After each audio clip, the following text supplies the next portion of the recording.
Welcome back to the Two Blues podcast and to the latest edition of Two Blues Tuesday, our weekly roundup, talking all things Chelsea, talking all things wider football as well, but specifically Chelsea. And this week, as you can already tell by the title of the episode, we are talking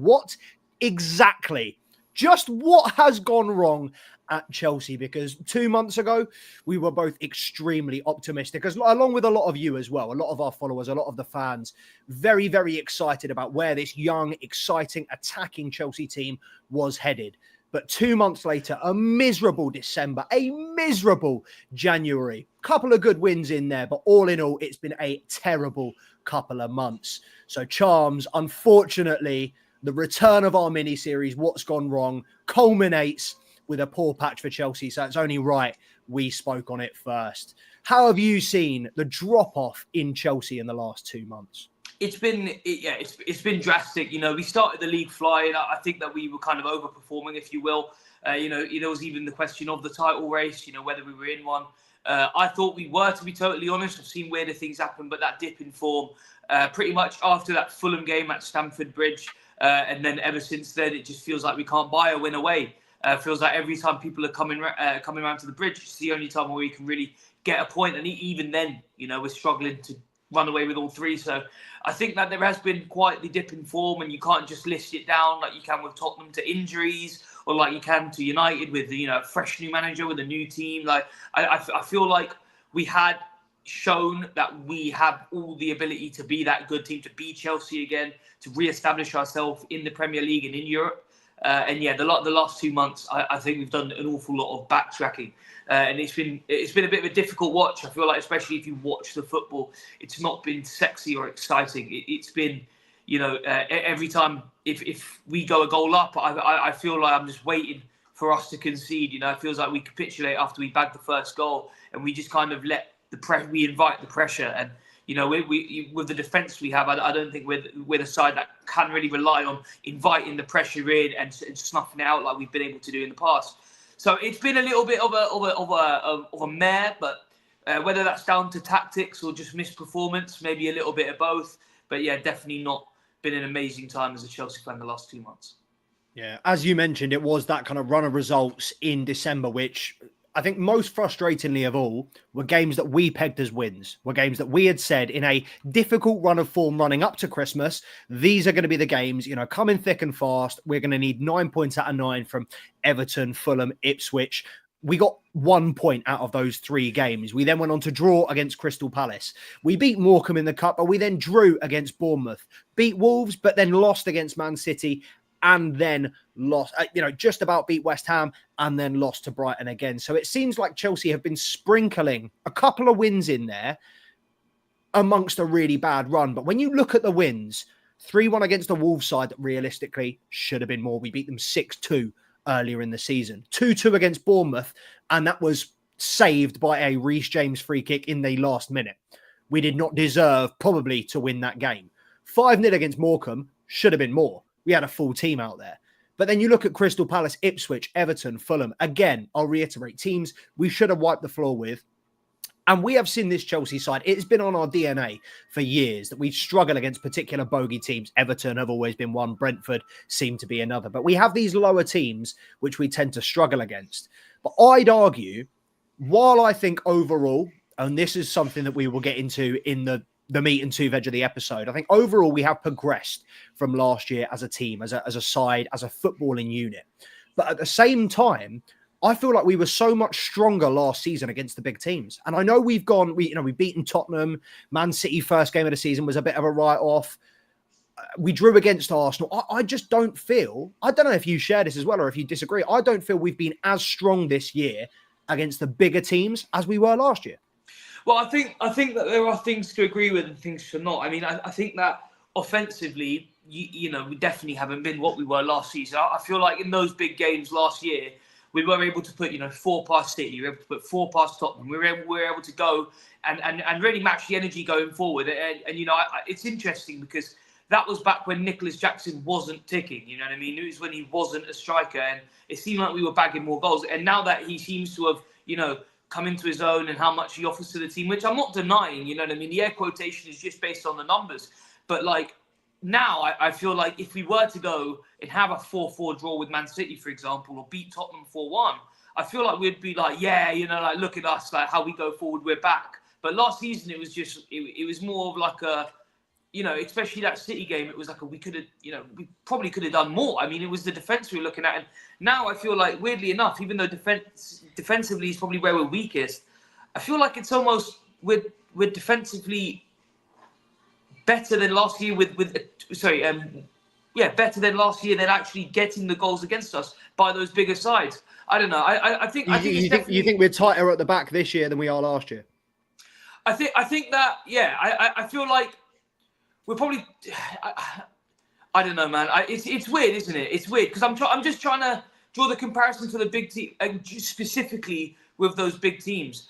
I feel like we're less confident this year in terms of like actually scraping a result out of these games, where we might get that first and second goal. That third and fourth is less likely. And last year, where we would concede, like I feel like that game against Tottenham last year, where they had 2 men sent off, and we still managed to concede, early in the game, nonetheless. But I reckon this year that they bagged twice. You know what I mean? I think that glue just isn't quite as tight this year in the centre backs, and I feel like we just naturally bleed a couple more goals. So yeah, I think this year probably better going forward, worse defensively.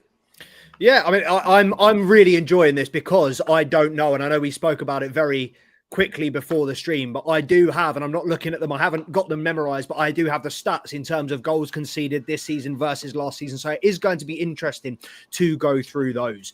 But yeah, I feel like I resonate with that 1000%. I feel like Chelsea are far less secure, far less able to see out a win, and also far less ruthless. I mean, your point there, I feel like this year we conceded 2 against Tottenham. I mean, we conceded 3 against Tottenham. We were 2-0 down before we even knew it. And then we conceded 1 when we were 4-2 up in the last minute. It is a trait of this Chelsea side to not know how to close up shop, to shut up shop. And this is something that we have been known for. This is something that Chelsea have been the model to recreate ever since Jose Mourinho. We have been the team to break down, to emulate in terms of that boring Chelsea. If you go 1-0 up, for a fact we're going to stick 10 men behind the ball and we're going to get 3 points. And at this point, I wouldn't mind that. I know we all want to see exciting, attacking, flair, goals.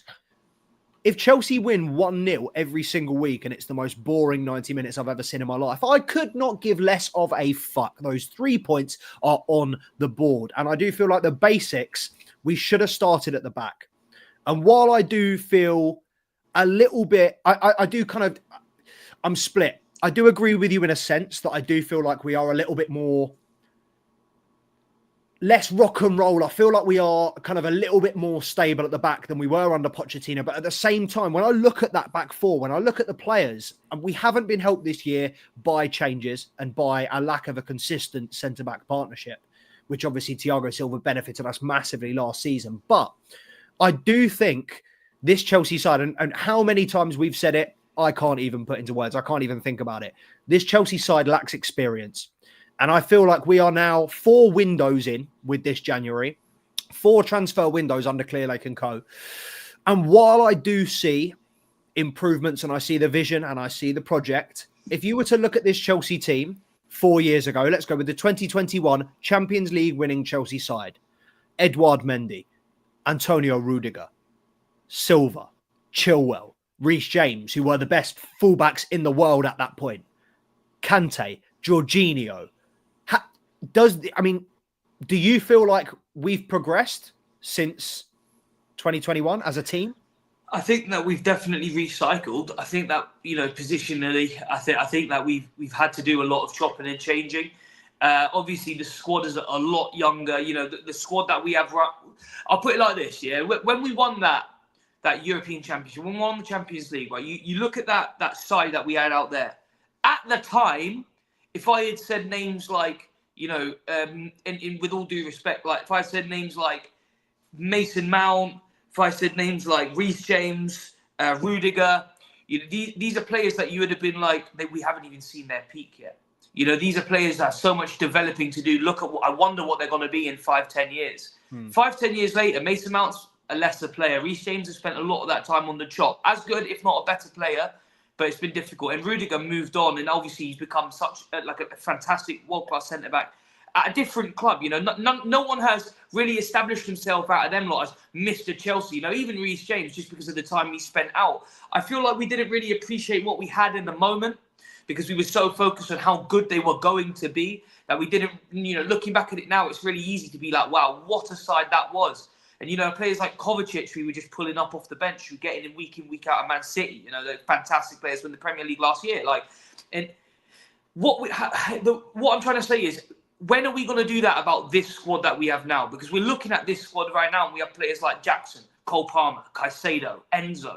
And, you know, we're thinking, how fantastic are these players going to be? You know, say we win this, you know, Conference League this year, and we end up top 4 in the Premier League. By all accounts, at the beginning of the season, that was we smashed all of our targets. We did exactly what we set out to do. We've won a trophy. We've come in the top 4. We've got proper European Champions League football next season.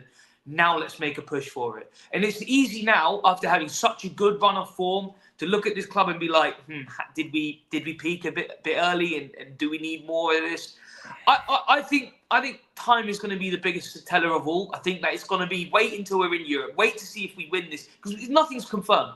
Let's see if we do win in Europe. Let's see if we do end up in the top 4. And if we do, let's smile about it. Let's not sit here and talk about how we underperformed because we weren't in a title race. Because 12 months ago, we weren't even considering the word title anywhere near us, particularly about the Premier League. You know, you look at the Mo Salah is having a Ballon d'Or season.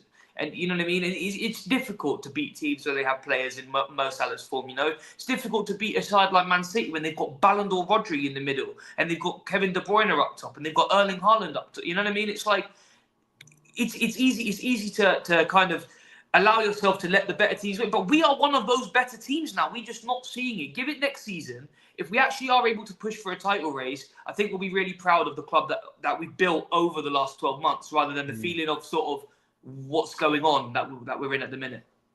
I think the overarching issue for me from kind of what you've just said is, and I might be paraphrasing a little bit, but after 4 windows, after winning a Champions League, I would expect the club to be challenging for a trophy. I would expect the club to be at Premier League level. Do you feel like we are closer to attaining a Premier League title right now in this moment, after 4 windows and £1.2 billion spent? Do you feel like we're closer to a title than we were under Thomas Tuchel? Because I don't. Look, if you look at the league statistics, I mean, you could argue that league-wise, yeah, probably. But, like, I just feel like the football that we're playing and, you know, positionally, if you put Cole Palmer in that team instead of a Mason Mount, I think we would have been able to, you know, really do some damage in the Premier League. We just didn't have that, you know, and we were so obsessed with Mason Mount that we probably wouldn't have even, you know, considered a player like Palmer. But yeah, you know, it is an interesting one, because I definitely would have expected us by now to be back in that picture. I can't remember a 5-year phase where we haven't really been in title contention, you know, until now. So I would have expected it, but obviously with all the context, with the managers been and gone, and everything that's been said, you know, especially in those 4 years, you know, how many court charges have been forced against us, and how many times, you know, we had a window where we couldn't spend as well, you know what I mean? Like, so there has been a lot of context. But I overall, right now, in the moment, I feel like it's easy to be frustrated, but I'm happy with the position we're in. And I genuinely do believe that we will be in the title picture in the next season. It's just for me, and I don't know whether this is because I'm a massive fucking skeptic, but all I'm hearing when you're saying, oh, I like the way the team plays, I'm hearing Arteta. I'm hearing what phase is Arteta in. I'm hearing, oh, he's revolutionized the way that we play. Fucking Arsenal fans, I give them stick every single waking moment of every single day because of how happy they are at where their team is 5 years into this project, and they've won fuck all. And the acceptance of mediocrity, I feel, is very, very Arsenal. And that is where I think Chelsea, unfortunately, we're getting dangerously close. Because Maresca coming out and saying, I'm not mad at getting knocked out of the FA Cup in the 4th round for the 2nd year running, because we can now focus on the Premier League. We ain't winning the Premier League, big bro. What do you mean focus on the Premier League? We ain't winning that. We needed to win. For me, I think the biggest tell of regression in Chelsea is this domestic cup mentality. I feel like you go back to when we were kids, you go back 5 years, 10 years. I mean, I saw a stat the other day, and I don't know how true it is, but I saw a Liverpool fan tweet something along the lines of thank fuck. This is the first time in 12 domestic finals, we haven't played Chelsea or something like that. Like we have been, even when we haven't been winning, even when we've been dog shit in the last couple of years, we've got to FA Cup finals. We've got to Carabao Cup finals. Somehow we've pulled out through the mud. And I know you could argue that, and you did mention that we do have the Europa Conference League as that kind of alternative for us this year. But the fact that Chelsea now haven't been to the latter stages of the FA Cup for over 2 seasons, that we haven't even got a sniff of the Carabao Cup in the last 5 years, I do feel like this Chelsea side, as a whole, that they're papering over the cracks. There are big, big cracks. And that is essentially why we're doing this episode, is what's got wrong at Chelsea. Is I do feel like there are fundamental issues in this squad that are just not being addressed. And I genuinely think it's difficult because we're all in the same boat. We're all banging our head against a wall that ain't going to give us an answer back because its net worth is about £6 billion and it's focused on turning a profit. But I'm genuinely very, very concerned at where this project is headed. While I do see a lot of talent in the players, and Enzo Maresca looks like a fantastic manager on the face of it, I've been a big, big fan of virtually everything he's said in front of the media, to the cameras. The last couple of weeks, he said a couple of things which really rubbed me the wrong way. The first one, or the second one, most recent one, was this weekend when he said, we can focus on the league now. I'm not too fussed about being knocked out of the FA Cup. That was stupid. But he said something recently, and I'm forgetting it now off the top of my head. But he said something in the sense that he was still very happy of where this team was and where this team needs to be. And I think it's gone from, we cited for so long this Chelsea side was built on, healthy competition. I do feel like he has maybe lost the dressing room a bit, lost a few of these players that have kind of seen him get so stuck in his ways, so entrenched in his methods, that he's just unable to look at another way to attack things. I don't know. Well, I mean, it's interesting because, I can see what you're saying with certain positions, but then with, the goalkeeper, we spoke about this so many times, that a goalkeeper is something that is a confidence-based position. And he's been giving Robert Sanchez that confidence of, you're my goalkeeper, you're my number one, but then mistake was accepted, but mistake fall, no. And then he's gone, and Jorgensen we've seen him in there, and we've seen him change his mind on that position. Maybe his hand was forced a little bit, maybe it is to take Sanchez out the firing line. But to some degree, I feel like with that one, you can see a little bit of malleability with his position, with his rotation in the squad. So yeah, as much as, certain positions, like watching Nkunku essentially rotting away and not being able to play in the 10 is frustrating, especially for attacking players to see that, if Nkunku can't get into the side, how am I going to get into the side, But yeah, I think that it's 70-30 yes and no. I think that there is still that opportunity for people, like an Ishi Samuel Smith, to be able to make starts, or eventually by the end of the season, if not to get minutes, at least see out 20-30 minutes in a game. So I do think that there will be a form of rotation, but yeah, it's definitely a lot more rigid, and a lot more on paper has to make sense than it might have to be based on the position we're in the league. Yeah. Do you feel like Maresca's changed at all? Do you feel like this is the same manager that, because there was a great comment here from Dake. I appreciate you joining, by the way. I can see Dake, Abdi, Amir. We will get onto your comments in a second, Amir.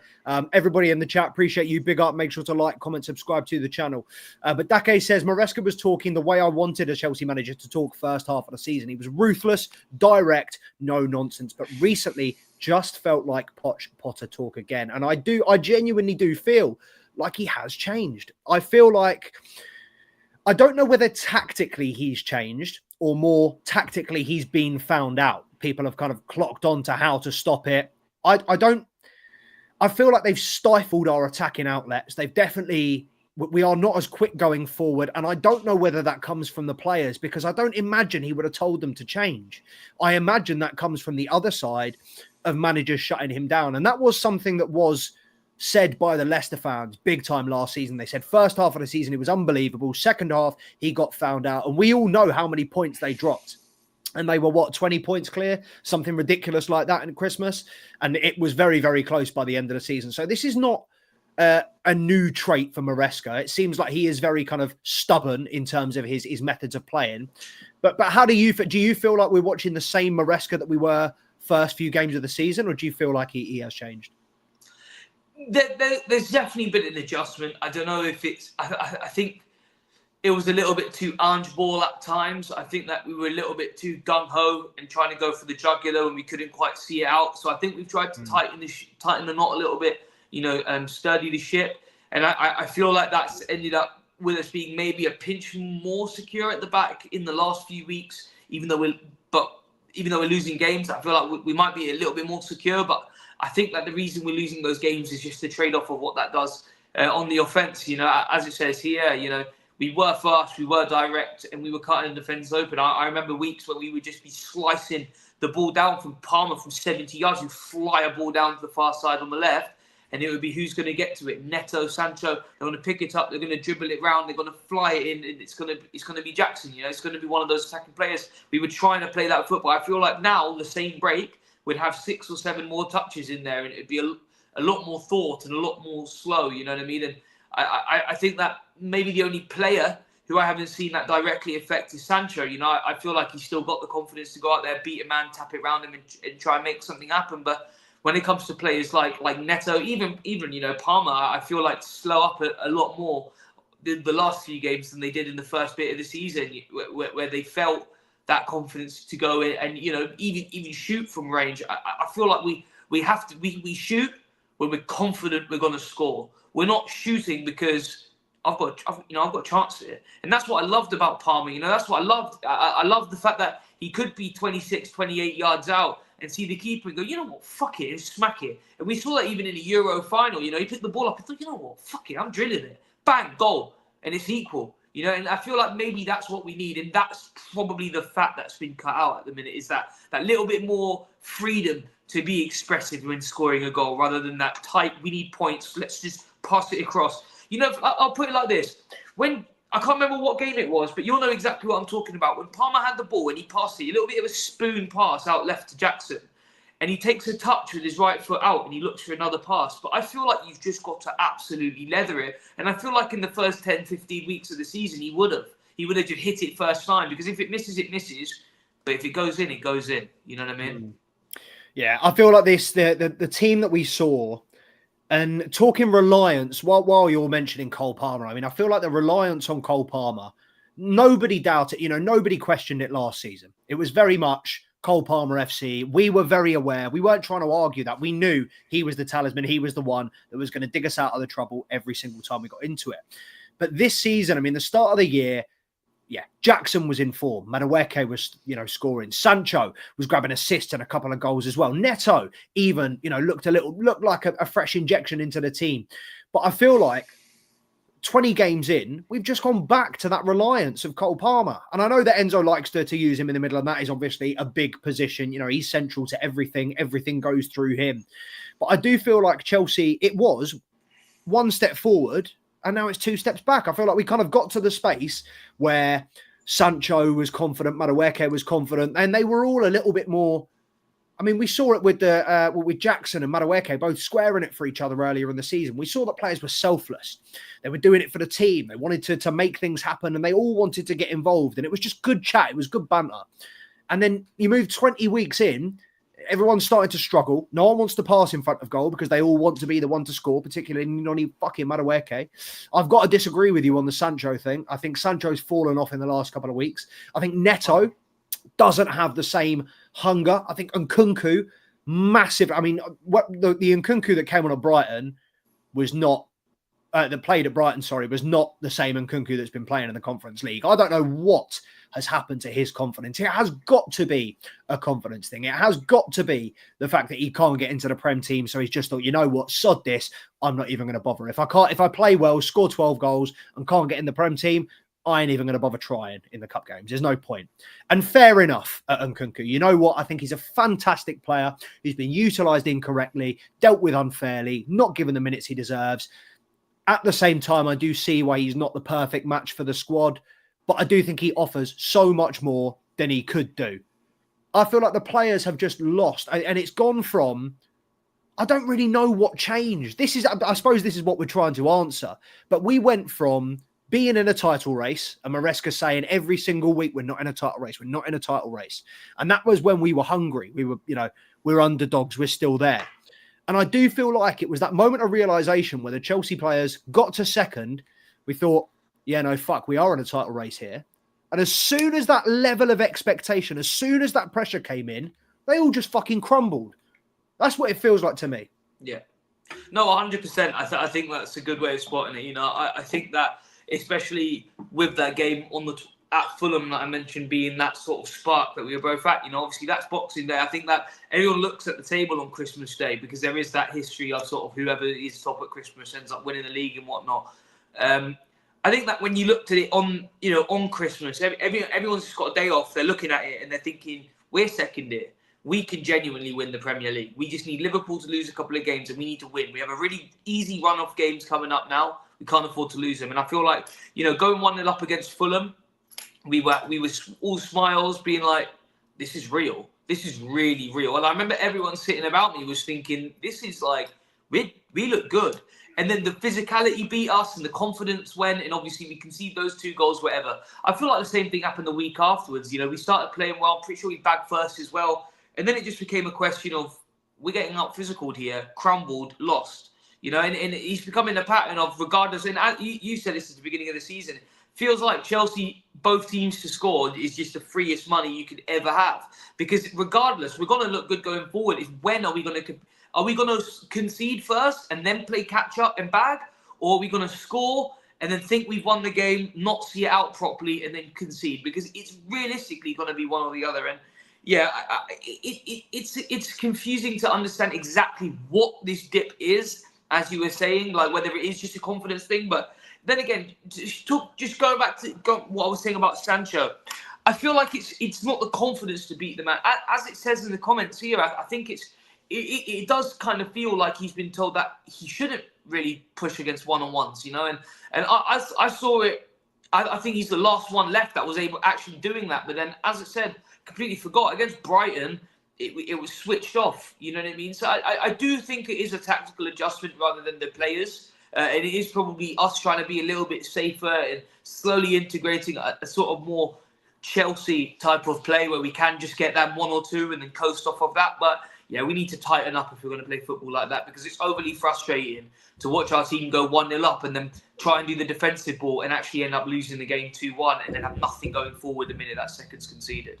Yeah, no, I agree. It is incredibly Chelsea. It is just becoming our DNA, and that's heartbreaking to hear because we're used to hearing that's the history of Tottenham. That's the Arsenal.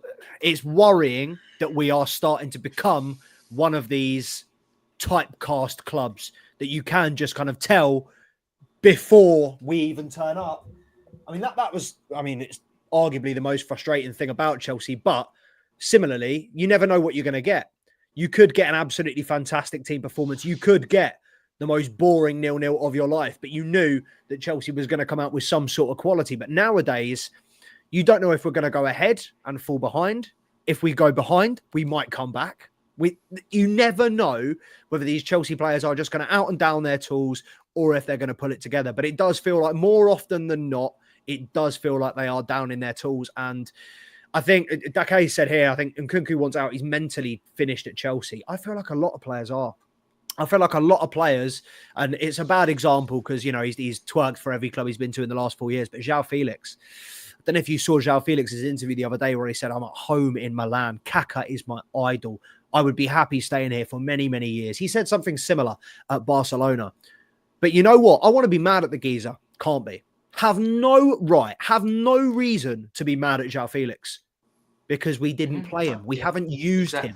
We've got a player there and we ain't used him. And I do feel like this constant favoritism, this lack of ability to switch up from Maresca is not only hurting the club, but it's also hurting certain individuals that we have invested a lot of money into, and that they will now never reach their best. Definitely not under Enzo Maresca. I'd be very, very surprised if he outlasts a lot of these players that have been signed to 6-7 year contracts because of the nature of Chelsea Football Club and the game as a whole. But at the same time, it's one of those where it frustrates me, because for us as Chelsea fans, there is nothing we would love more than to play for Chelsea, than to wear that badge. And if we did it, not knowing we're not the best footballers, we would bleed blue. We would give every ounce of blood, sweat and tears for that club. So it's frustrating to see players not doing the same. But at the same time, when they have been treated how they have, I can't be mad at them. I'm an angry guy. I'm struggling to not be angry at João Felix, but we have no right, have no reason. And it is one of those where I do feel like, you mentioned it earlier. What did he say? Time is the wisest counselor of all. Pericles. Due for that we one. will see in 6 months. I mean, after 12 months, we already know Kiernan Dewsbury Hall stinks like fucking bum. We will see in 6 months when Ugo Chukwu comes back and we go, fuck, we probably could have used him. When Amagu doesn't play a single minute and we go, yeah, probably shouldn't have bought him. And João Felix has scored 10 goals for Milan. Yeah, probably shouldn't have loaned him. We will see. Time will reveal all. But for now, it's just one of those where, I mean, I think if half an hour has shown us anything, we are both struggling to find the answer. There are a lot of factors, a lot of variables around this Chelsea squad. But when asking the question, what exactly has changed from 3 months ago, it's very, very hard to put your finger on it. Yeah, 100%. And one thing I will say just about that sort of, time will tell all. When we bought Cole Palmer, I remember me and you sitting there going, listen, I'll take it. I think Cole Palmer's a great player. Why do we need a player like Cole Palmer? That's what we were saying, man. We were saying, listen, he's a young kid and he can't really make it into that Man City side. Why are we going and grabbing people that can't get into sides that we're trying to be competing with? Obviously, we didn't understand the level of player that he is. And even Pep has made implications that he might regret that sale. But what if an Amagu comes out and he becomes a Kante? What if a player like that comes into the club and they become a player that is invaluable? That is the beauty of playing this sort of game that we are with the transfers. I think that when we're doing, the 60, 70 million pound signings of players like Mykhailo Mudryk, we know that they're not going to hit the ground running. We said it at the time, that looks like an overpurchase. But it's about hitting that fine medium, and with a lot of these players, I think that we have done that in some respects. I think Nicholas Jackson's a good purchase. If we did go out and buy that Samuel Morodion when we wanted him, I don't know if we'd be in necessarily a better place than we are now. I mean, I don't know if we would have scored more goals. I don't know if many other strikers would be able to provide what Nicholas Jackson is able to provide going forward. Yeah. I think wide, it's a little bit difficult to draw positives fully. But, players like Jadon Sancho, we got him in for 25 million. We're going to probably end up really getting that paid for. So I think overall, we are in a good position. It's just difficult to see because there's so much fat to swim through. You know what I mean? And there's so much stuff that we still need to do. We can't have these Kiernan Dewsbury Hall players rounding up the club, players that come on to see out like big important games, like in the Conference League. We can't, as much as I think we are going to smoke every in that we play. What's stopping a Servette performance from happening right at the end, right at the death against I side? can see us losing to a fucking Legia Warsaw, bro. I'm telling you, against a side that's on a really good run of form in their own domestic cup. They need this. They want to see higher numbers. They want to see bigger finances going into that Europa League competition. I don't think a player like Kiernan Dewsbury Hall's really got the mental to hold it down, So I think that's where I'm concerned is more so when we resort to playing bad, how bad is our bad? You know what I mean? Because I don't want it to be Kiernan Dewsbury Hall had a great game. You go on SofaScore, it's a 6.9. You know what I mean? I'm not having it at the minute. It's frustrating. So I as much as I hope that we will, and I do genuinely believe that we will win these tournaments, I am worried that a couple of these players are just not up to the caliber that they should be to be going out there and winning a cup, regardless of how low level it is. 100%. We've always said, and we reiterate as well, a team is built on a strong spine of leaders. That is normally the goalkeeper, the two centre-backs, a centre-mid and a striker. You need experience in there. We had Thiago Silva, even with all those youngsters, all those academy graduates coming through, you had players like Thiago Silva, Rudiger, Kovacic to help coach them through and to give them the expertise. Olivier Giroud, another invaluable presence in that dressing room in terms of what he can pass on to the youngers, not just in terms of technical ability and footballing and quality and all that, but attitude, mentality, how to go out there and be a winner. Yeah. And that is something that unfortunately these Chelsea players cannot have because they're not old enough. They ain't been there, done that. And we need players that have been there, done that. And we both said this in January. We both said this in the summer as well. And it's something that Chelsea seem to be staunchly against, is buying experienced players. Anybody over 25 seems to be a no-go. Whether that is still the policy, whether that will still be the policy in the summer, I don't know. Because I do feel like if we go out there and do not win the Conference League, I mean, regardless of how much money we've spent, Chelsea have got to go out there and spend another 500 million. If we don't win the Conference League this summer, Chelsea have to rehaul the team again. This team is done for me if we don't win the Conference League. But we added a couple of nice points. And also, Dake, I see you've been with us for about half an hour. I'd really like you to stay. If you can, if you're not doing anything, my bro, you've made some excellent points that I haven't got the chance to, or we haven't got the chance, to address just yet. So if you are sticking around, please do, because I do want to get onto those comments before we leave. However, for now, we are going to go on to... Bear with me. A new article that released today, courtesy of the New York Times Athletic. Mauricio Pochettino versus Enzo Maresca, how Chelsea's most recent head coaches compare. And as you can see, I mean, I don't really rate Simon Johnson, but written by Simon Johnson, starts on a negative off the bat, talking about Enzo Maresca's comment after the FA Cup loss. And reading here, it says, since the turn of the century, in only 2 seasons, have Chelsea done worse than this year's 2 fourth-round exits, with Maresca's side having also lost 2-0 at Newcastle United. That was in 2010-11 under Carlo Ancelotti, where we also got beaten by Newcastle and then by Everton. And then under Graham Potter, who was obviously the worst Chelsea manager of the past. I was going to say decade of my entire life, of the 27 years, 28 years I've been on this earth, Graham Potter is the most miserable Chelsea side and manager I have seen. But to put it into perspective, Chelsea have reached 18 finals, winning half of them. We've won 9 out of 18 finals in the last 20 years. And this year, we've gone out at the 4th round. So, New York Times, thank God, have done us the courtesy of comparing Mauricio Pochettino to Enzo Maresca. So, after 24 matches, we are 4th in the table, a winning percentage of 50%, which isn't that bad. It doesn't sound great, but 50% win percentage is not bad to win half of your games as a top manager. In contrast, Chelsea were 10th after the same amount of fixtures last season with a win percentage of just 41.7%. And as you said, you felt Chelsea were a lot more secure at the back. We have scored more goals, had fewer defeats, conceded fewer times, and we boast more points. The only thing is we have only got 4 clean sheets each. In 24 games, I think 4 clean sheets is diabolical. But just after hearing those stats and seeing that for the first time, Charms, are you surprised by that? Or is that kind of in line with how you feel that we have progressed? No, I feel like it makes sense because, the one thing I was going to say is ultimately, and with all due respect, I feel like we feel less Spursy. I feel like we feel less like, although we do like to go up and then concede 2, I feel like, and obviously still very unpredictable. Last season, I feel like when one went in, 2 or 3 would slide, even though we felt, as I said earlier, maybe a little bit more compact. I'm actually quite surprised by them defensive numbers. It's weird, man. It's weird.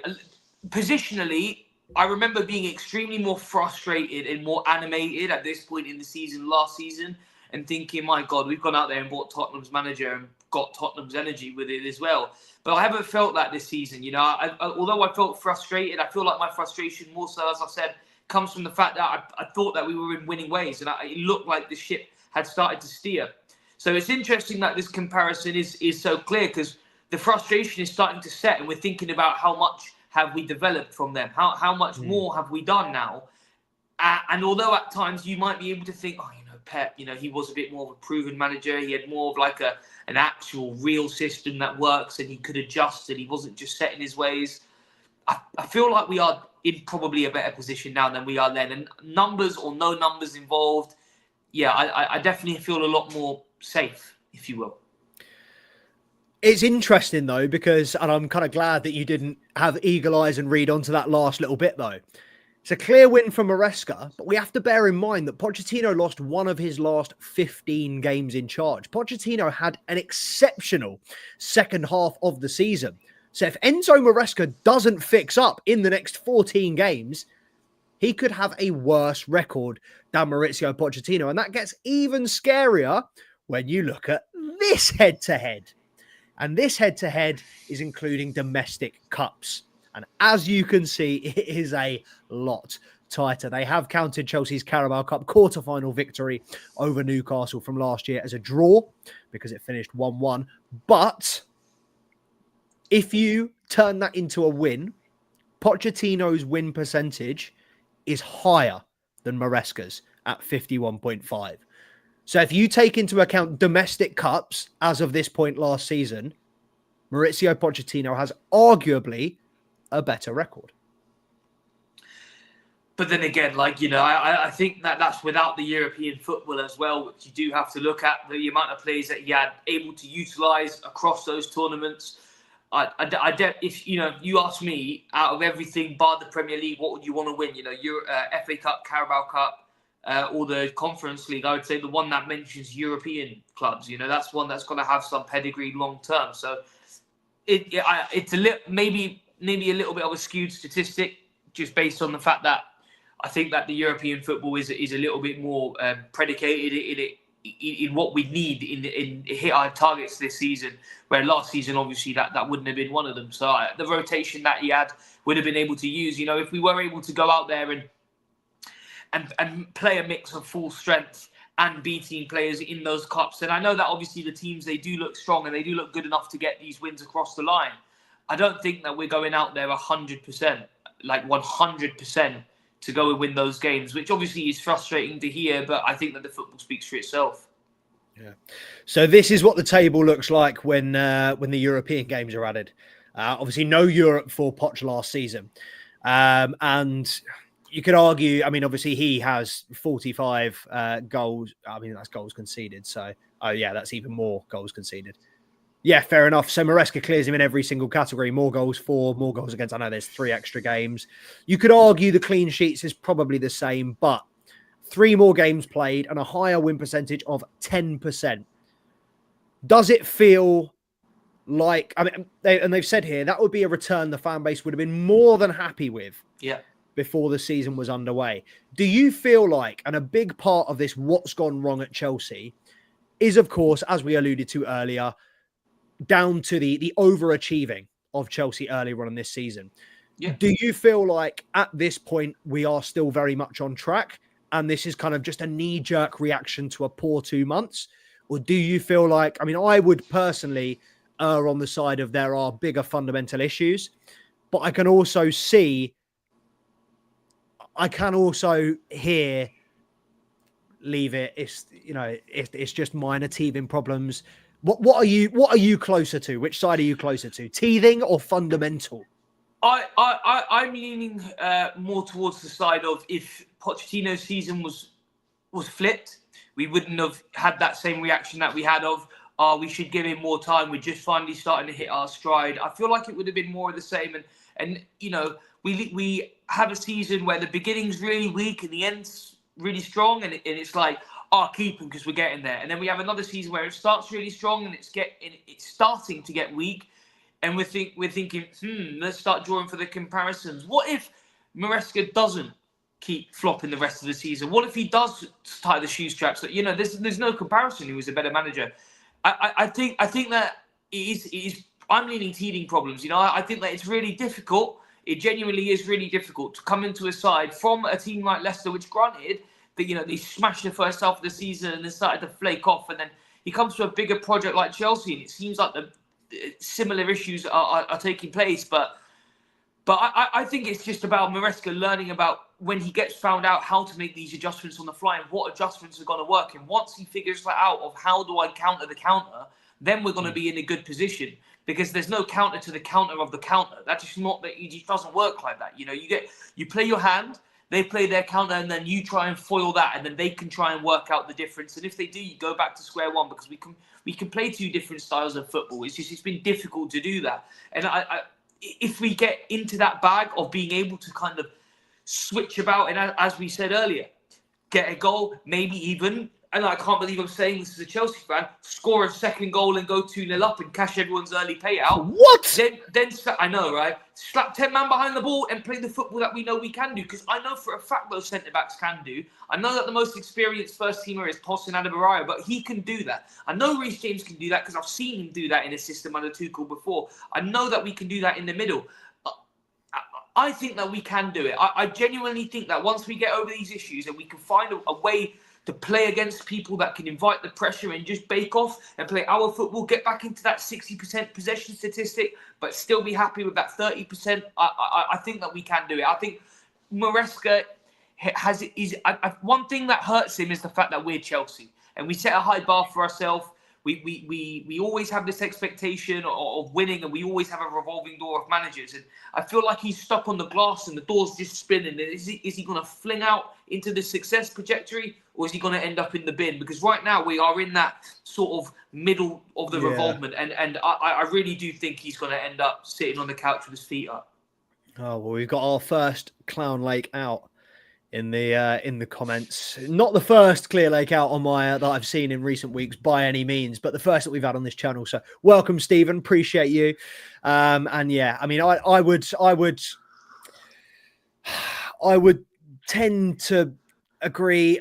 Look, there's no point in protesting and getting behind that, because let's be honest, they ain't going fucking nowhere. For 5, 10, 20 years, we are stuck with Clear Lake. That is the reality. If you are a Chelsea fan watching this, suck it up, get used to it. They ain't going nowhere. Fucking pro-Palestine protest ain't working, bro. You think anti-Clear Lake protests are going to work? Nah. Yeah, I think the interesting one for me is obviously, yeah, as you kind of alluded to there, it's difficult to see Enzo Maresca outlasting any of these players that have signed for 5, 6, 7-year deals. And it is tough. It is tough to get behind the like, even though we're signing these young, exciting players.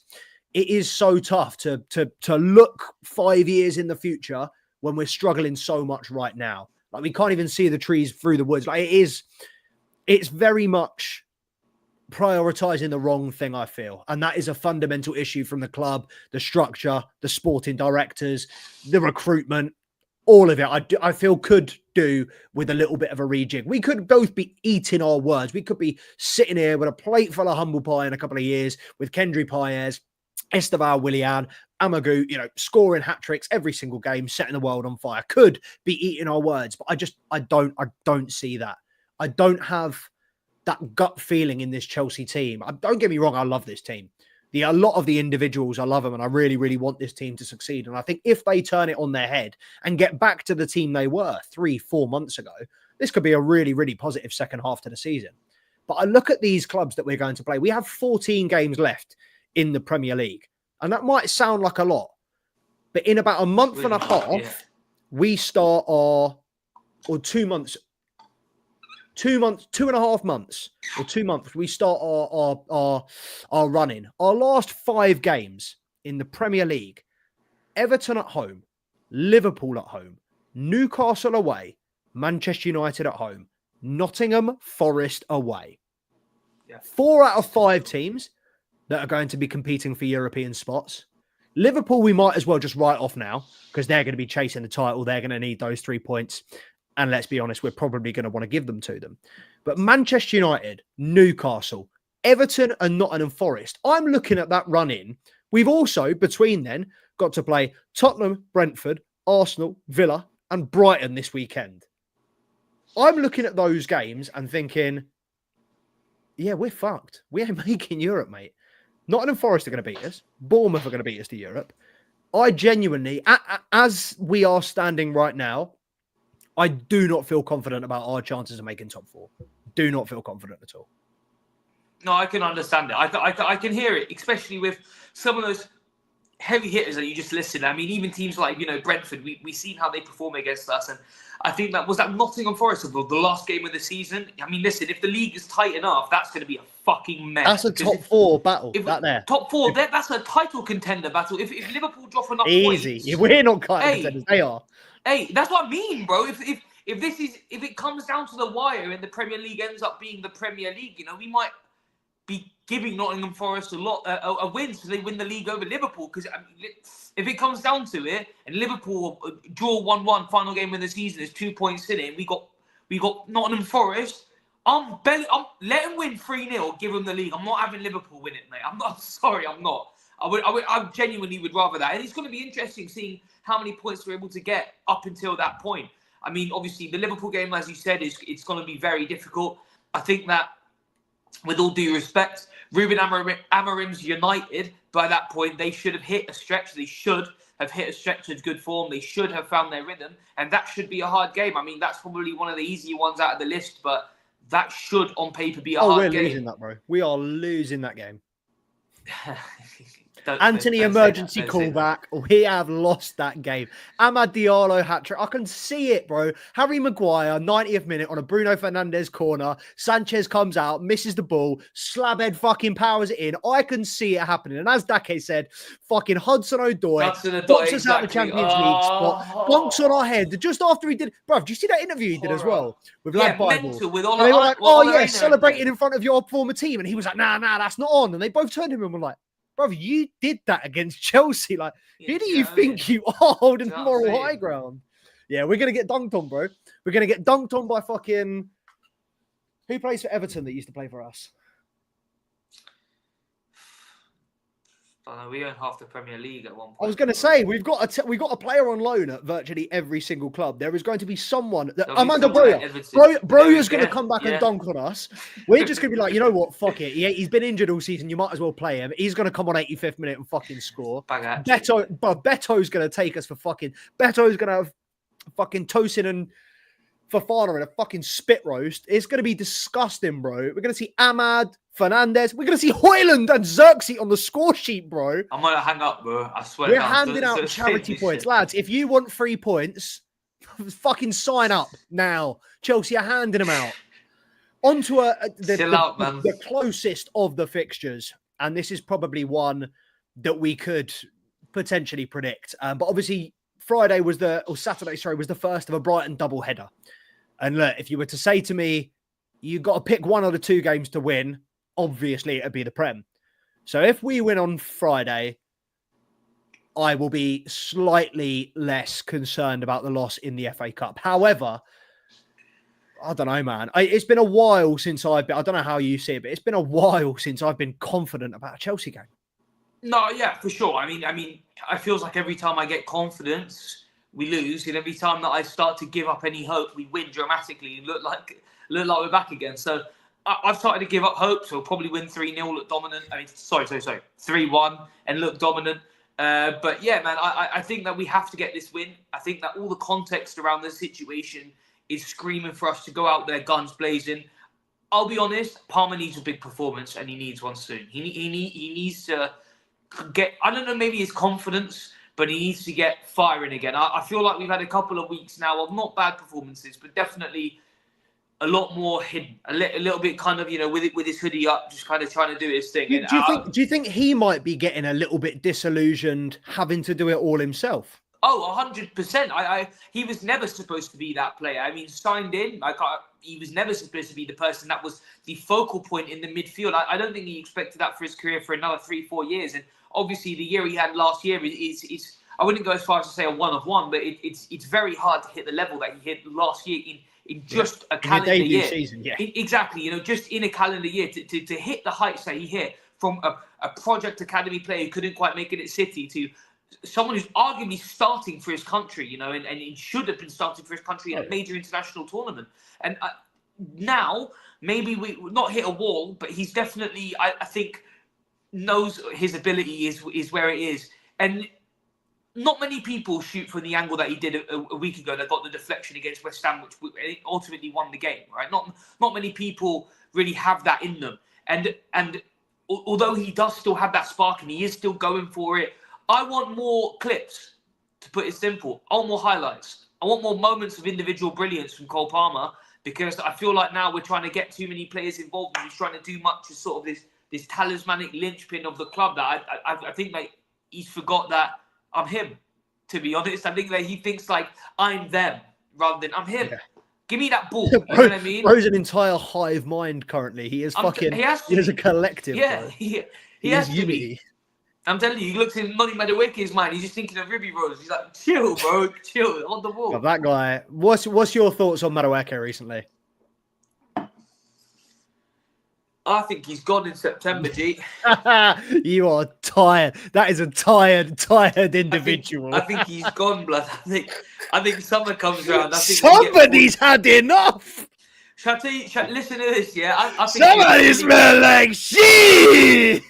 I think if he went to a place like Nottingham Forest or Wolverhampton, he'd really fill his own. Brady Cook at Nottingham Forest. Imagine him, Ola Aina, Anthony Alanga, and Hudson Odoi.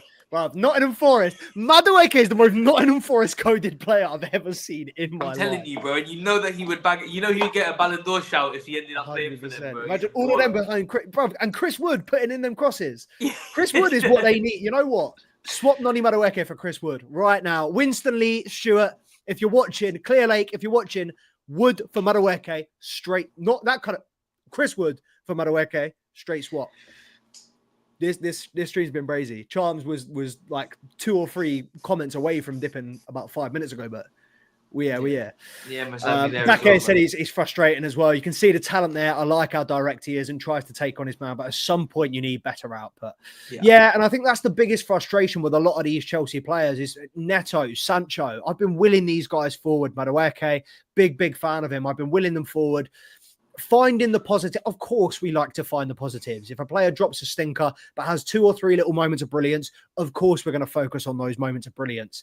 But it 100% is getting to the point where is the output? The fact that Enzo Fernandez, I think, is our 3rd or 4th top scorer on 3 goals. It's not great. You've got Cole Palmer on 14. That was my radiator, blood. I was going to say, fucking, there's a gunshot victim on the fucking channel for the first time in 2 years, guys. Yeah, say it. Fuck. We good? Sorry. Your house ain't exploded, has it? Now we're good, bro. A boiler popped us at him. Nah, Jesus, all right, don't worry. We're not going to hold you too much longer, my guy. Nah, you're good, man. Held hostage by his fucking British Gas. Yeah, like tie in the background with a whap and some tape. 100%. But I feel like it is just. Yeah, that carefree, happy, nonchalant Chelsea side that we had earlier in the season has all but eviscerated. It is a shell of the team. And yeah, I mean, reading the run-in chills up my fucking spine. I'm not very confident. But I mean, it's a big game this weekend. And as is with Chelsea, we could be back on the bandwagon in 2 weeks. I mean, if I'm not mistaken, we are still in the top 4. Because obviously the FA Cup doesn't affect the league. If we go out and beat Brighton and then beat Aston Villa, we're well placed in that top 4. Yeah. So it will be interesting how the next couple of weeks go for Chelsea. But of course, we will cover them comprehensively here. There will be live match previews, live match watch-alongs, live match reactions as well to the game on Friday. It is Friday and Valentine. Are you working on Friday? Oh. Are you doing Valentine's Day though? Oh. Are you doing Sweet Boy? Well, all right, maybe. No, I was going to say, man said no. Just Ty no. Because if Mum was streaming instead of taking his missus out, she'd catch them on me, bro. You ain't getting killed. I'm getting killed. I ain't not scheduling a screen for Friday. Depends. You're not coming on, G. The time is You're going to get him on a live match reaction. He's just going to be fucking hood up like, she's gone. What? Yeah. What time's the game? She's gone. Right? Chelsea lose 4-0 to Brighton. Fucking best Valentine's Day ever. I'm telling you, bro. What time's the game? 8 o'clock? I imagine so. 7:45, 8. But I'll be regardless, there we'll for a have some sort of post-game. I'll be content there for for a you. post-game stream, yeah. 100%. And we will have something for you before then as well, because I'm not going to do my lone watch this week instead of that, because I am so fucking sick and tired of this shithouse Chelsea team. I've decided that we're not only going to do development squad under 21 coverage. Fuck it, I'm doing under 18s, mate. Ibrahim Rabaj. If you do not know the name, get to fucking know. This 16-year-old Moroccan Messi scored 2 goals against the Leicester under 18s at the weekend. Absolutely cooking. He's 15, 16. He is dynamite, bro. So we're going to be looking at the next episode of Academy Watch. I'm going to be looking at the next up, the class of 2025, the Chelsea players you will be hearing from in the next few years. Let me just say, Dakai, people like you, yeah, where else do you get this level of tapped in? Where else do you get this level of ball knowledge? 16-year-old Moroccan shut up, bro. I'm telling you, this guy knew about Stefan El Shawari in 2004. He was in a bathroom room with the brethren, bro. He said he's got a Hey, whoa. That's Daddy Damn. Yeah, shit, right, yeah. You're going. I see. I've got to hold my hands up as well, because I called him Shim Mueka for about a year and a half. It's Mayuka. But yeah, Shim Ishe Samuel Smith. He's up on my next up. We'll do a class of 2025 for the unders as well. But I think everyone knows that, Keanu Dyer, Raksaki, Chelsea are fucking stacked right now. And this is what we want to do. We want to kind of shine a light on the players, McGintley. We want to shine a light on the players that you may not have heard of. And yeah, some of these 16-year-olds, 17-year-olds, no doubt they will be playing for different clubs. They might never play for Chelsea, but some of them have real fucking talent. You cannot underestate how good some of these kids are. Whatever happened to Jamal Blackman? Is he still in the youth academy? He plays for someone else. Somebody actually said the other day, somebody made a meme about him. They were like, how tall is Black Man? And they were like, why don't you call him White Man? Like, it was... the old class. It was just one that I was like, I didn't know this Don still played football. I'm glad that he's still about for the B-Tech level banter. Yeah, Jamal Blackman, man, what a guy. He was always next up. He was loyal to the soil, and then next up for the next 25 years. 100%.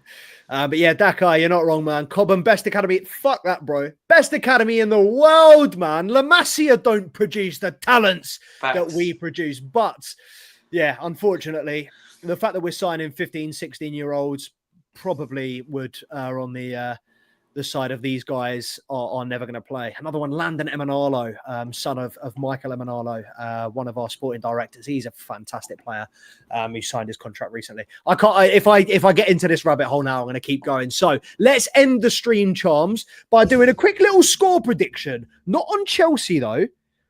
And let me just check. It is tonight. It is tonight. Oh, fuck. Oh, thank God. Paris Saint-Germain are currently 3-0 up against Brest, which means we are done with that shitty fucking NBC coverage, laughing at three grown men laughing at the word Brest. Thank fuck that's over. I was so fucking done with that. Micah Richards, fucking child. To be fair though, they do shape well. I'm going to kick you off the fucking stream. Right, last score prediction. Manchester City versus Real Madrid. No doubt we're all going to be there in 24 minutes.